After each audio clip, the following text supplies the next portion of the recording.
சுத்தி உள்ள எல்லாமே வெளிச்சமா இருக்கும். ஆனா, நீ மட்டும் ஒரு இருட்டுக்குள்ளேயே உட்கார்ந்து இருக்க மாரி ஒரு ஃபீல் இருக்கும். ஆனா, வெளியனா நல்லா பேசுவ, சிரிப்ப, நல்லா இருப்ப. எப்பவும் போல தான் இருப்ப. உள்ளுக்குள்ள வந்து எப்படா இங்கேருந்து கிளம்பலாம்? போதும் எல்லாம் போர் அடிக்குது. எல்லாம் ஒரே மாரி தான் இருக்கு. போதும் வாழ்ந்தது போதும். இங்கேருந்து கிளம்பிர்லாம். எனக்கும் அப்பலாம் தோணியிருக்கு. நானும் கண்டத யோசிச்சிருக்கேன். கண்டத பண்ணியிருக்கேன். அப்படி இருக்கிறப்பலாம் நான் என்ன பண்ணி வெளிய வந்தேன் அப்புட்ன்னு சொல்றேன். பேசலாம், பேசலாம். யார வேணா பேசலாம். அந்த இடத்துல இருந்து பார்த்தா தான் தெரியும்.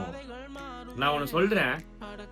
சீரியஸா எனக்கு தெரியல. நான் இன்னும் ஏன் உயிரோட இருக்கேன் அப்புட்ன்னு. நான் வந்து நெறைய ஏகப்பட்டத ட்ரை பண்ணியிருக்கேன். நான் நெறைய யோசிச்சிருக்கேன். நெறைய ட்ரை பண்ணியிருக்கேன். ஆனா, நான் எப்படி இருக்கேன்னு எனக்கு தெரியல. சொல்றேன் ட்ரை பண்ணி பாரு. கூட்டமா இருக்க இடத்துக்கு போ. இந்த கோயில் மாரியான ஏரியா, பஜார் சைடு அந்த மாரிலாம் நல்லா பயங்கர கூட்டமா இருக்கும். நல்லா ஜனங்கள் நல்லா இருந்துட்டே இருப்பாங்கல்ல. அங்க போ. அங்க போயிட்டு ஃபோனெல்லாம் உள்ள வச்சுட்டு எல்லாரையுமே பாரு. யார் யார் என்ன பண்றாங்க? ஏது பண்றாங்க? என்னான்னு. எல்லாம் இதுக்கு பின்னாடி ஓடிட்டே இருப்பாங்க. நீ வந்து டெய்லி போ.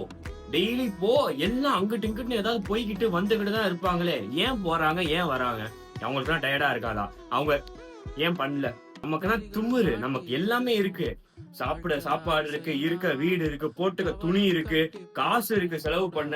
இவ்வளவுமே இருந்தும் நம்ம அப்படி யோசிக்கணும் அப்பன்னா நமக்கு எவ்ளோ ஒரு அந்த அந்த ஆஸ்பேட் இருக்குன்னு பாத்துக்க. அவ்ளோ வீக்கா இருக்க நீ ஏதாவது பிரச்சனைனா கிறுக் அப்படின்னு தோணுது.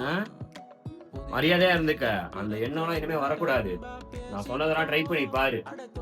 ட்ரை பண்ணி பாரு. அதுலருந்து கொஞ்சம் வெளிய வருவ. பண்ணி பாரு. ஒழுங்கா இரு. உடம்பு பாத்துக்க. பை.